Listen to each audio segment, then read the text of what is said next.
If you're not on what's happening, Columbus, GA, you're missing out, right? Yeah. You have to, because people are gonna people. Yeah. They're gonna people. I remember one post I made before, and I probably shouldn't have done it, but I did it. Which is significant. So I can tell, like, you know, you look at your numbers, you're like, okay, well, we know where Rhonda is spending her time. So I'm human. I got a mama, I got a dad. We go and do things. We hang out. You need to be consistent, but you got to be consistent being consistent, if that makes sense. I got you. How long? How long will I go doing that? Right. Thank you for tuning in to the Social Media for Business podcast. This is a podcast that we feature absolutely outstanding guests that are doing great things in their community, in their business, and of course on social media. I'm Lutalo K, your host, and today I've got an absolutely great guest. This young lady, she is killing it in the real estate world. If you are looking for a realtor, she is the person you need to contact. She is just, she's out there, she's doing some things, and she's got a social media following that's just out of this world. Let's get into those numbers. First off, I mentioned realtor. She's community-based. She's importantly, she's a daughter. She's a mom. On YouTube, let's talk numbers. So on LinkedIn, over 100. On YouTube, over 200. We go down to Instagram. We got pretty much over 700 on Instagram. Then rolling into TikTok, over 1,700 on TikTok. Then on her Facebook profile, over 11,000 followers on Facebook. And then let's go into it. And one of the biggest things that is really about this guest today is this group, this massive 58,000 group. Rhonda Brown, thank you for taking the time to come out to sit down. I know your schedule is busy. You out there just helping people to, you know, get in the homes first time, second home. But I just really want to talk about, you know, what you're doing online. Okay. But first, before we get into it, I want to know, why did you become a realtor in the first place? Man, it was not in the plans at all. It's not a dream that I had or anything. Not at all. Okay. You would be surprised. But I spent 16 years in corporate. Oh. I worked for a local insurance company, corporate, and I applied. I don't know if you saw a video that I did not too long ago, but I applied for a job at this company over and over again, probably 7 to 8 times. Okay. And I kept getting turned down for the job, knowing that I was qualified for it. Okay. And eventually, you know, I just kind of gave up on it. But I didn't realize that God had a bigger plan for me. So I was married at the time, and my husband at the time, I was in sales, let's say that. So he said, you should try something on a bigger scale. You know, I've sold jewelry, like paparazzi jewelry, for about 3-4 years. I've sold Avon and other little companies. And he said, just try something on a bigger scale. Why don't you try real estate? And I'm like, real estate? I don't know nothing about real estate. Didn't know anything about it. Didn't know how they got paid. None of that stuff. But I accepted the challenge. So I called over to Columbus State because they offer a class to see when the next one started. It started in like a couple weeks. Oh, wow. I tell everybody, I didn't have the money for that class. It was like maybe $500 or something at the time, a little over $500. I had the money for it, and I was like, well, how am I gonna pay for this class? And I ended up using my 401k to pay for the class, and the rest is history. It took off a lot quicker than I thought it would. Did it? So, you know, getting the license is one thing.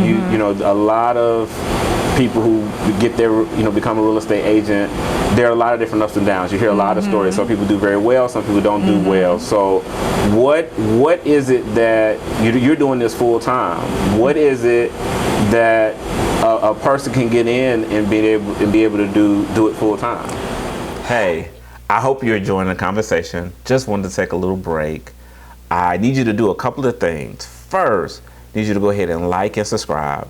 Like this video, subscribe to the channel. That helps me and helps people like you who are looking to listen to more conversations just like this that is just here to help business owners. The next thing is, are you a service-based business owner?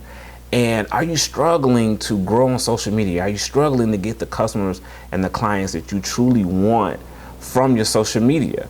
Well, I've got 3 proven methods that I want to share with you.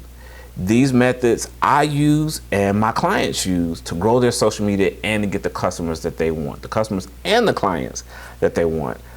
Go ahead and go into the description, click the link, and I'll send these steps right over to you. But let's go ahead. Let's get back to the conversation. It takes preparation. I mean, it wasn't easy to jump out there full time. Okay. Like I said, I'd been on my job for 16 years, so I had a consistent paycheck twice a month. Right. So jumping out there and going full time on a commission-based income was scary. And I was kind of putting it off for a while. I did 4 deals in my first 6 months in real estate. Now that sounds unique. That sounds unique. I heard some folks, it said it took them a year to get a deal. Yeah, I've heard those stories too. I've heard those stories too, but remember, that's why I said God had something better for me than what I was trying to get in that company. But I closed 4 deals in my first 6 months, and my husband at the time was like, you need to just go out there and do it full time. And I'm like, I don't know about that. When I initially got into real estate, my thought was, okay, I'll sell a house here, sell a house there, and that'll be it. It'll be some extra income. But it doesn't happen like that for everybody. I think because I had already kind of built a presence maybe on social media, I wasn't scared to get out there and try different things, like a seminar. I did a home buying seminar probably in my first 2 months, and did it scared too, with a piece of paper that I was reading off on. They say when you get into stuff, you do it scared, you do it ugly. Do it. It was ugly, but guess what? It got me my first buyer. It got me my first buyer that seminar did. What was it that encouraged you to do the seminar? What was it that, what made you think to do a seminar? So I'm always that person that just wants to stand out from everybody else. And I noticed that there weren't a lot of them taking place. And I realized too, that's a way to get leads. You can get multiple leads. So you on here spilling the tea. Hey, you know what I'm saying? It's enough out here for everybody. You know what I'm saying? So everybody knows I do home buying seminars. I tell the people in my brokerage all the time, I do home buying seminars. That's how I get leads, So it's not hidden. People do it all over the world, all over the United States, because I get ideas from other people too. I'm always on TikTok or Instagram scrolling, I'm seeing what other folks are doing. Oh, we ain't doing that here, let me try it. So it's not, don't think that you're going to jump right into real estate and get it off the bat like that, because it don't happen like that for everybody. So I will say that, but you have to put into it what you want to get out of it. I'm really curious about who inspires you. I want to ask, I know that your grandmother was a really important person in your life. How has she been an influence to a lot of the things that you do today? Man, my grandmother was just a overall hard worker, and she gave whatever she did her all. So how can you not be inspired by that? So she definitely is one of my greatest inspirations, and just seeing how she cared for people. She was in the medical field, so that gave her that platform to be able to do what she loved to do.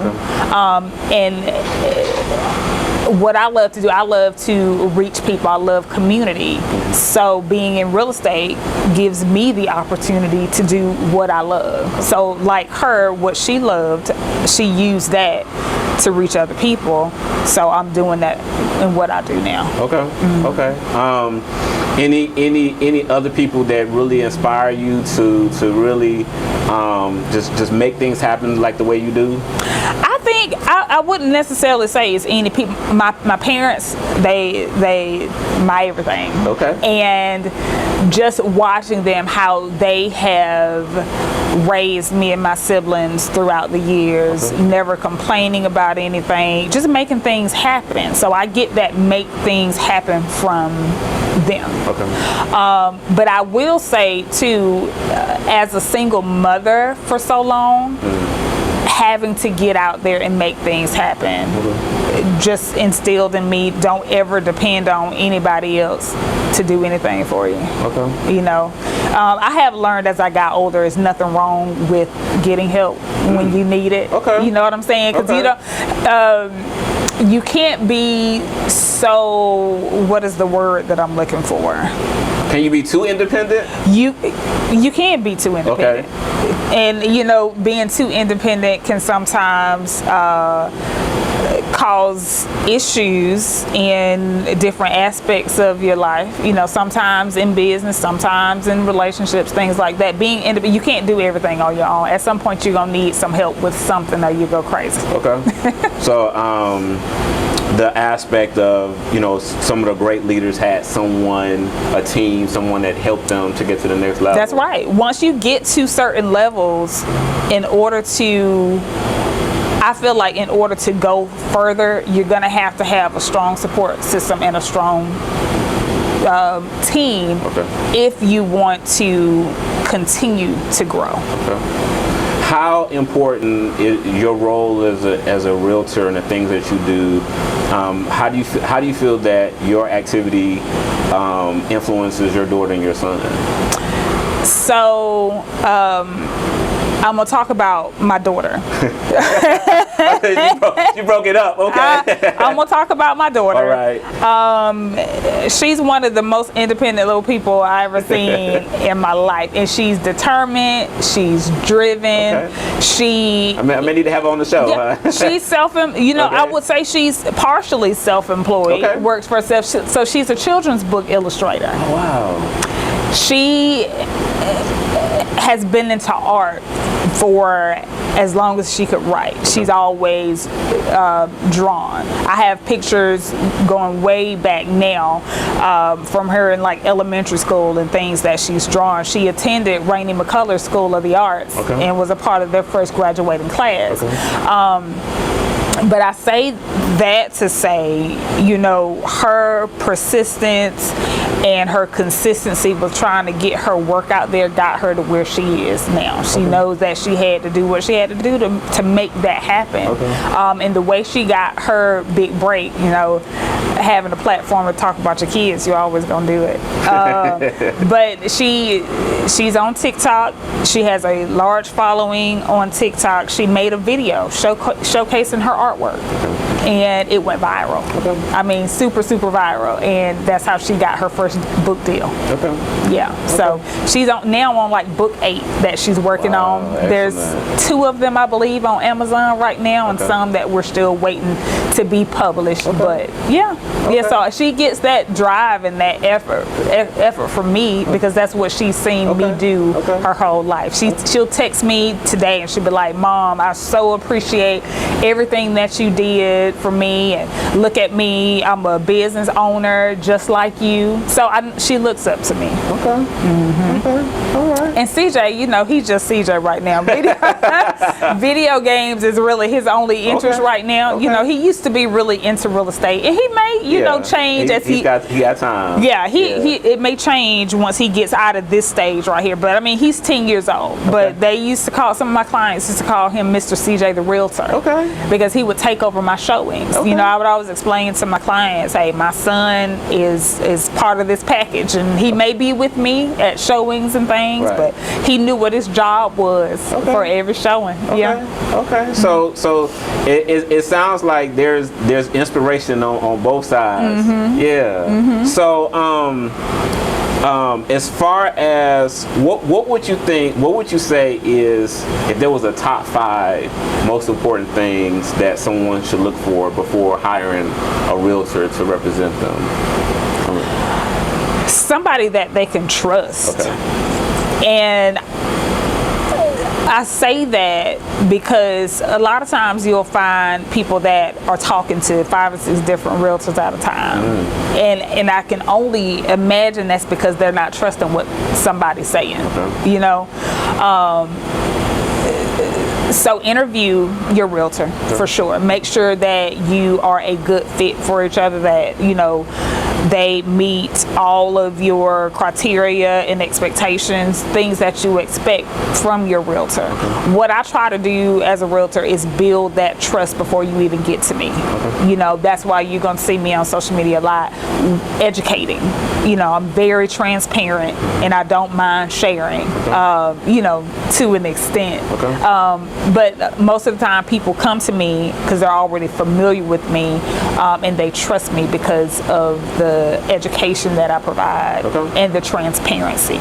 So probably 85-90% of my business is from social media. On this phone now, you know, one of the videos I did with her is the one that went viral. Yeah, I was going to mention that on TikTok. That's right there. It went viral on Facebook. Oh, did it go on Facebook? It looked like it did on TikTok too. Yeah. I guess, you know, it depends on what you call viral. Right. Yeah, so it did have 21,000 views on.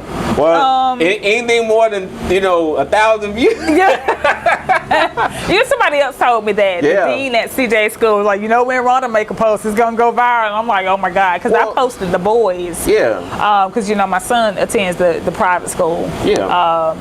And they do a scholar walk the first day of school every year. So at 9 o'clock Monday morning, they're gonna be doing a scholar walk. I posted that last year, and that video, I don't think I have it right, that video went viral. That video went absolutely viral with all those little black boys walking with their fathers. I think I saw it. So it's good that those type of videos are going viral, because we see all kinds of other stuff go viral. And that was one of the reasons why it went viral, is because of what it stands for. So I want to go into some of your social media. I'm kind of going order. So one thing I noticed is that you're posting a lot more on YouTube. You're building a YouTube channel, so you put in really good content. So what's the goal with that? My goal with YouTube is to start generating leads from it. And I'm not scared to hire a coach when needed. So I hired a realtor that is like number 2 on YouTube in real estate. So why not learn from the best? Absolutely. I haven't been doing everything that she tells me to do, but what she has told me when I do it is working. You know what I'm saying? So she's telling me consistently post those videos once a week, and I've been once a week, but they've been posting, and I've been seeing the results. So my suggestion, if you don't mind, would be I try to stack. So like today I have a couple of interviews, so I'm good for the next couple of weeks. I'm actually about 3 or 4 weeks ahead, but I try to stack. So if you sit down and say, look, I'm gonna knock out about 4 videos and get it done, because you're gonna get busy, stuff's gonna happen. But if you get 4 videos and then like maybe about 2 weeks later do another, now you ahead of the game, and you don't have to do it. But your YouTube looks good, and that's why I wanted to start off with that. Thank you. Thank you. I think I watched some of your videos. I thought they were great videos. They're very informative. You're also putting the like, subscribe in there. So they look like they're gonna really take off. I'm working on it. I'm sure hoping so. So we'll jump next. So next would be your Instagram. Instagram. I think I misquoted, but it's about 1,200 on your Instagram. So what are your thoughts on Instagram? I really have somebody right now running my Instagram because I'm more of a Facebook person than I am IG. I go on there every once in a while. I'll see some cute little video and real ideas and stuff like that. But as far as posting on it, I just, that's not my top social media platform. But I think it can get there, especially with me being consistent on it right now.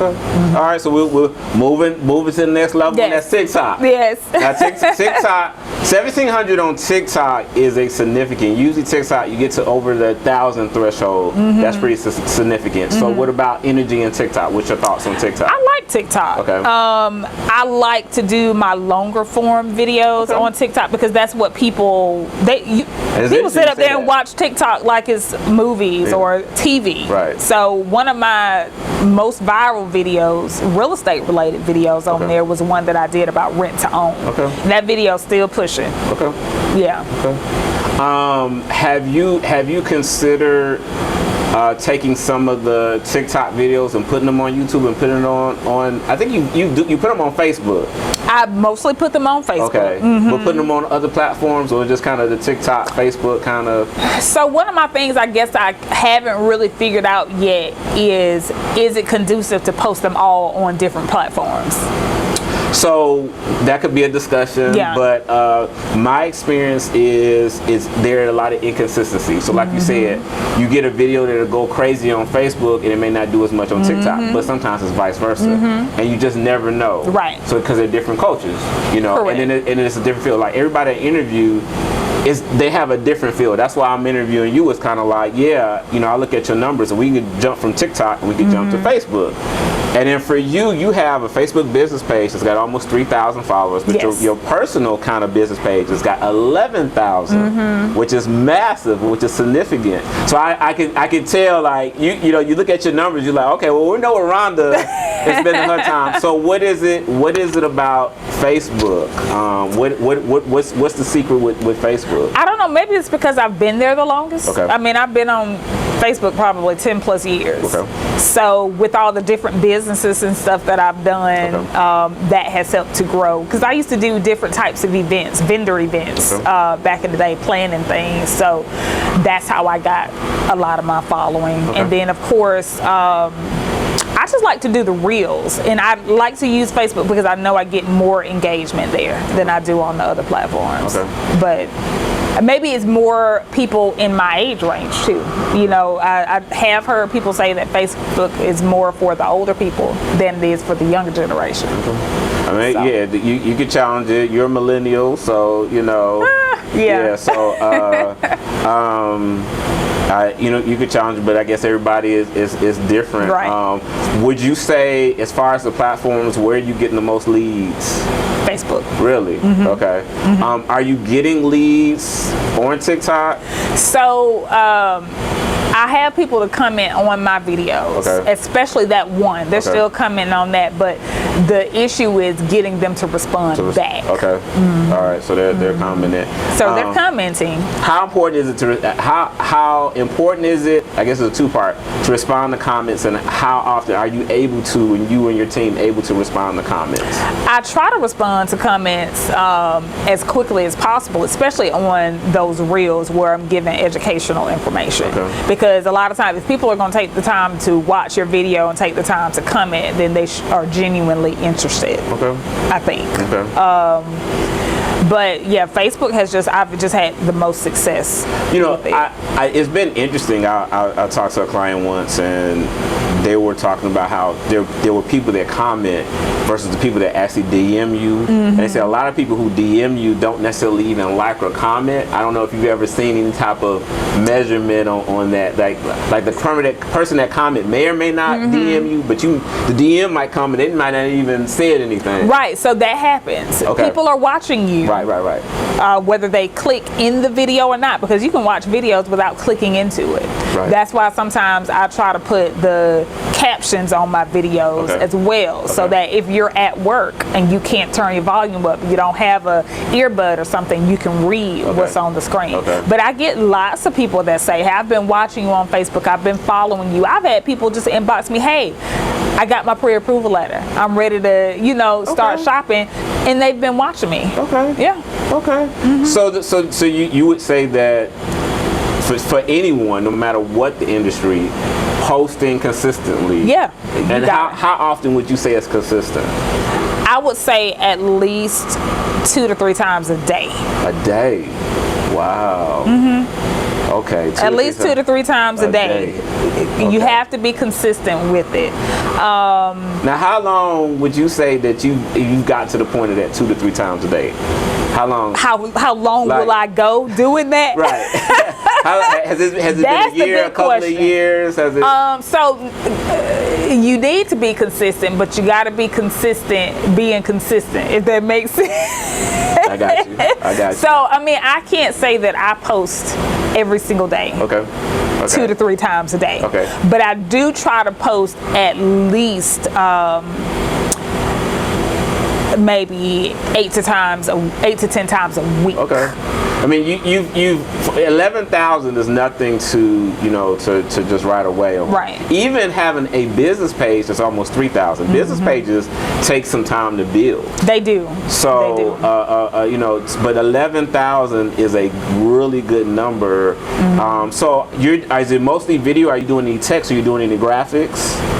I do mainly video because I feel like my video gets a lot more traction than the text posts. Okay. But I do want to start implementing more and just kind of watching the metrics on it to see because like what I had to stop worrying about too was people liking and commenting on posts. Okay. And I say that because if you're in professional mode, you go to your dashboard and you look at these posts, they're being seen, whether they're saying something or not. Absolutely. Yeah. Absolutely. Now, where's the line for you, like being personal? You put a little bit in there, CJ, a little bit your daughter, you put a little bit, you might be going out somewhere. How important is it to put personal stuff in there, and where do you think the line is drawn? So, the line for me is drawn in my personal problems or issues or things like that. Some people ain't scared to share anything online. It's like no limits at all. Right. But I do realize that in sales, honestly, a big part of it is people buying from you and who you are as a person. So you have to show that part of you. That's a gem. You just dropped one. You have to show that part of yourself to make people open to it. It can't always be business. So I realize it's got to be a mix. Can't always be trying to sell somebody something. Yeah, you scroll. Okay, Rhonda going out. She got the fit. You and your daughter doing a dance, or doing something, and then UNC. So it's really I thought that was interesting that you put it out there, because I'm like, you got a big group of people. But I'm assuming that's a lot of people will connect to that in some way. Absolutely, and I love posting my mama, because my mama's 70 years old and she looks good. I think she had a birthday. She just had a birthday, and that post that I made of her went viral too. Her video walking in. People like to see stuff like that. You're human. I'm a human. I got a mama, I got a dad. We go and do things. We hang out. We shop. We go out to eat.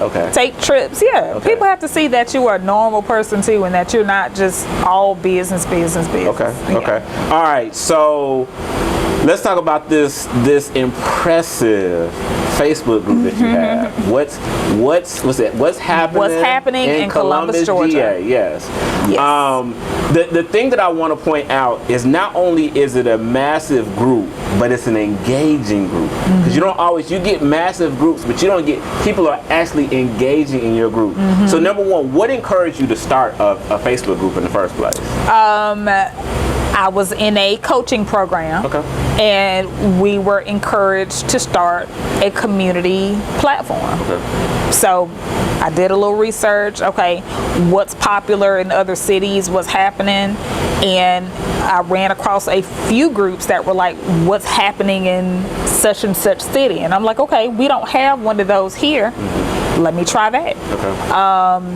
And I mean, I had no clue it would grow to what it is today. I really did not, because I've started other groups before, and it's very, very minimal interaction in those. But this one just happened to catch on. I mean, it did. You got to go and you got to like put some restrictions in there. You have to, because people are gonna people. They're gonna people. I remember one post where you changed the logo. And I was like, wow, it wasn't even, I thought that was interesting. is. So comments, and outside of the group, have you had any other comments on other platforms that were just kind of odd? I know the group has been something where you get some craziness. No, not really. Just the group. No, and then the ones in the group, I put them out real quick, so you don't really see it happening too often. Right. Now, every once in a while, I'm very intentional, and I'll post something that I know is gonna rev them up. Okay. And that kind of helps me to sweep a little bit, clean up a little bit, because people show their true colors. Give me an example of something that would be, that would get a cleanup post. Yeah, a cleanup post. So one of the rules I have in the group is just be nice. Okay. It don't cost you anything to be nice and to be kind. Okay. And I remember one post I made before, and I probably shouldn't have done it, but I did it. Okay. I screenshotted a comment that someone made, and I was just like, this is an example of what not to post in here if you want to say in the group. Something to that effect. And you had all the people coming saying freedom of speech. There's no freedom of speech in this group. I mean, or you can have freedom of speech, but you got to go. Right? I tell them quick. Right. It's United States of Rwanda in that group, and you can't follow the rules. Okay. You can kindly make your way out of it because there's enough. There's Columbus, people a lot in that group. So and I didn't realize that until the other day I went and looked. Last time I looked, it was like 55. Yeah. And so I hadn't even realized that it grown to 58. But imagine what you have going on in a group that large. Mm-hmm. Like, you have to constantly police it. Mm-hmm. And it's actually growing so big now.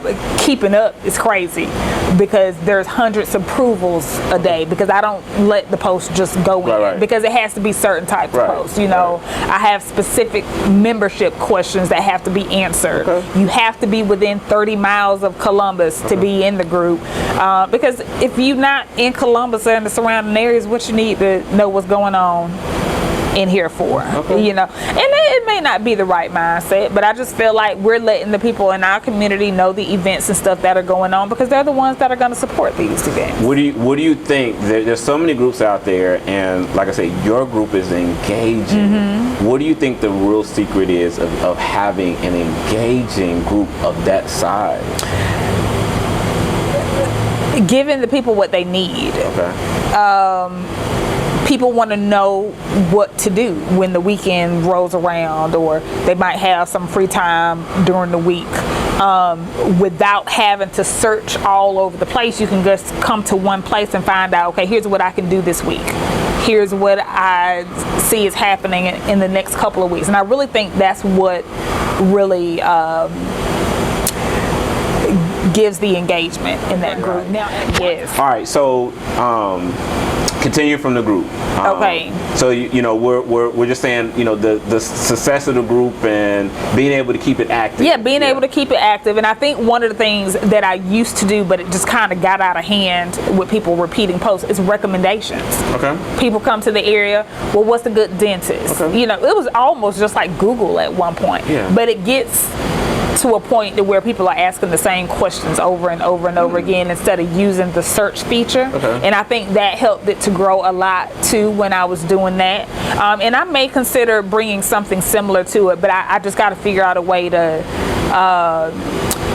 not condense it, but just kind of control it a little bit to where it doesn't go crazy. Okay.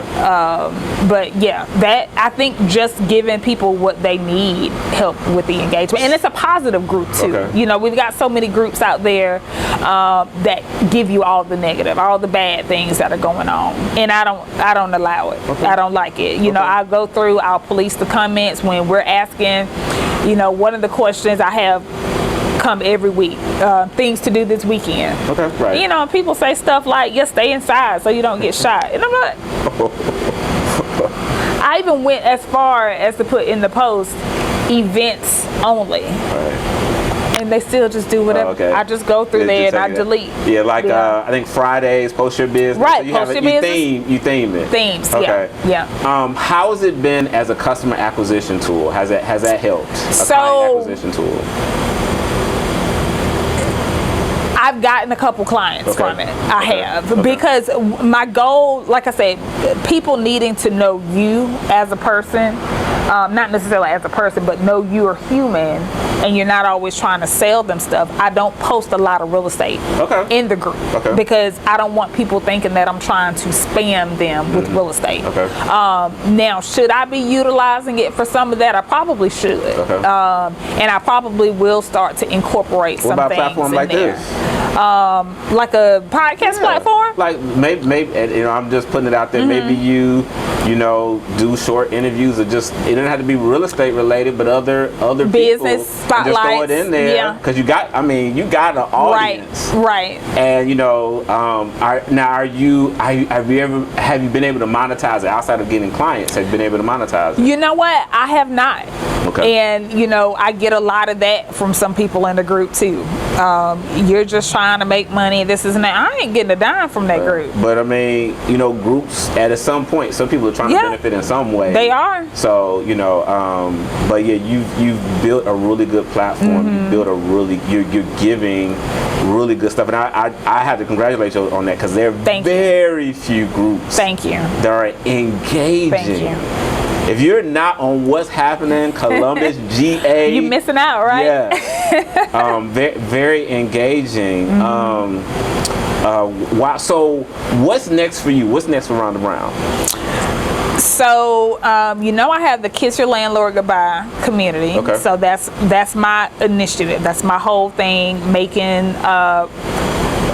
helping renters to kiss their landlords goodbye, turning them into homeowners. So you have a group, you have like a platform for I do have a group. I have a group on Facebook, and I'm actually incorporating, starting this month, monthly lives that I will be doing, themed Kiss Your Landlord Goodbye. Come whenever to find out how to make that first step towards homeownership. Why do you think it's important to kiss your landlord goodbye? There's a number of reasons. The number one reason I feel like is it just feels good to have your own. It feels good to not help another person build wealth when I could be doing it for myself, and you just throw away so much money with renting. And when you move, you don't get a dime of it back most of the time. You might get a little bit of your deposit back. You might not get any of it. There's nothing else where you can go and you can live 5 to 7 years. You decide to sell and you can get paid for it. Sometimes that's one of the largest lump sums of money some people will see when they sell their homes too. So I mean, there's so many benefits. You can do what you want to do to your home. You can paint it. You can put holes in the wall if you want to. You do customize it to yourself. You can't do that in apartments. So. Going back to Facebook, so one of the questions I ask, especially my guests who do a lot of heavy on Facebook, there's a Facebook jail that tends to come up. Are you familiar with Facebook jail? Have you ever been arrested and put in the Facebook jail? I have been arrested and put in Facebook jail. It's been a while though. It's been a long time. I mean, I don't even think it was when I was in business. Oh wow. So that's a good thing. That's a good thing. But yes, I'm familiar with jail. I have not been put in there in a long time. Was it a kind of a day suspension? Do you remember what it was? It was during COVID. Oh, really? I think. And I think I posted a Clorox bottle or something. I don't know what it was. Right. But they didn't like it. Okay. So I'm actually learning. There's certain words you can't say. There's certain things. And I don't even know on YouTube. I had an interview and she talked about the unalive and the PQ and I was like, and we actually, I'm not going to even say the word that was in reference to unalive because I was also told I could probably be flagged on YouTube. Yeah. So it's like they're flagging these things, but Facebook now will shut you down and they just say, well, you violated the policy.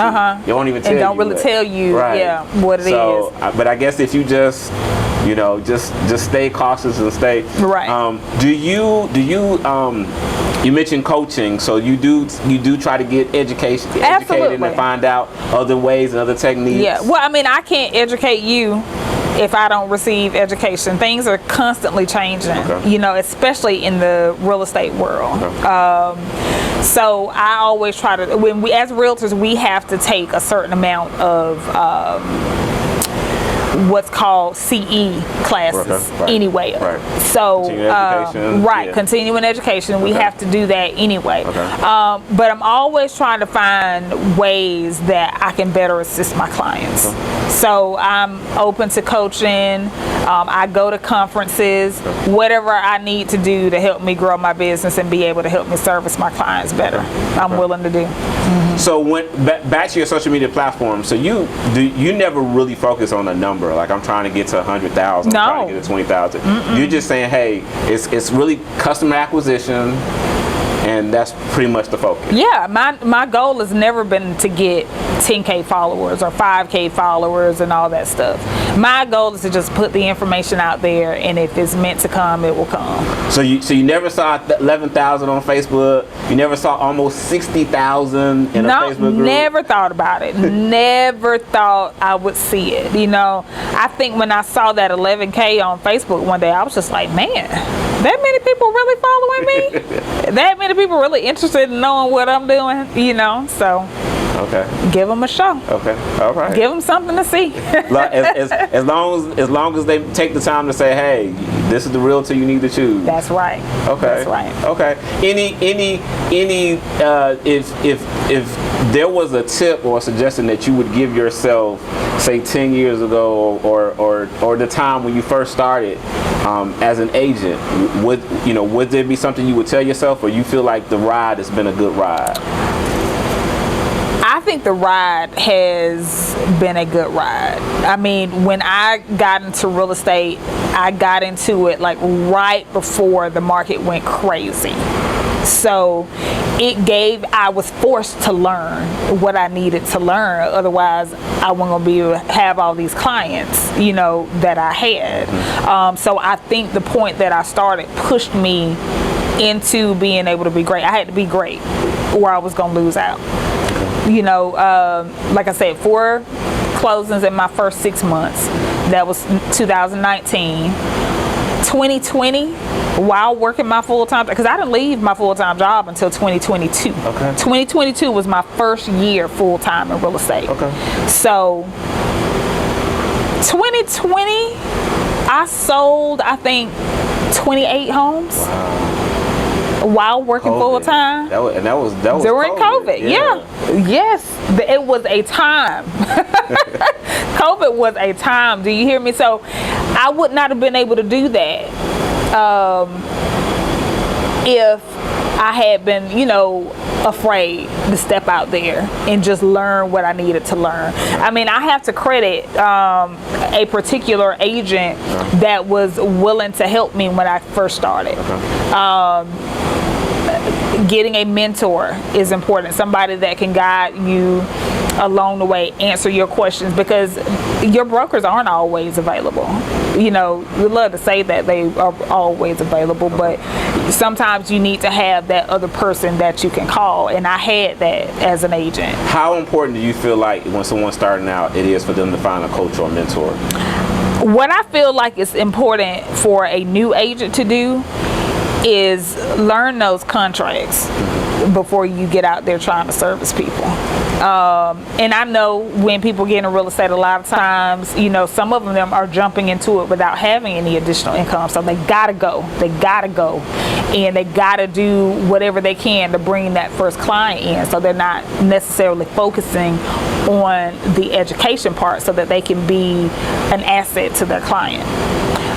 So getting a mentor or coach or an accountability partner is definitely high on my list of recommendations to a new agent.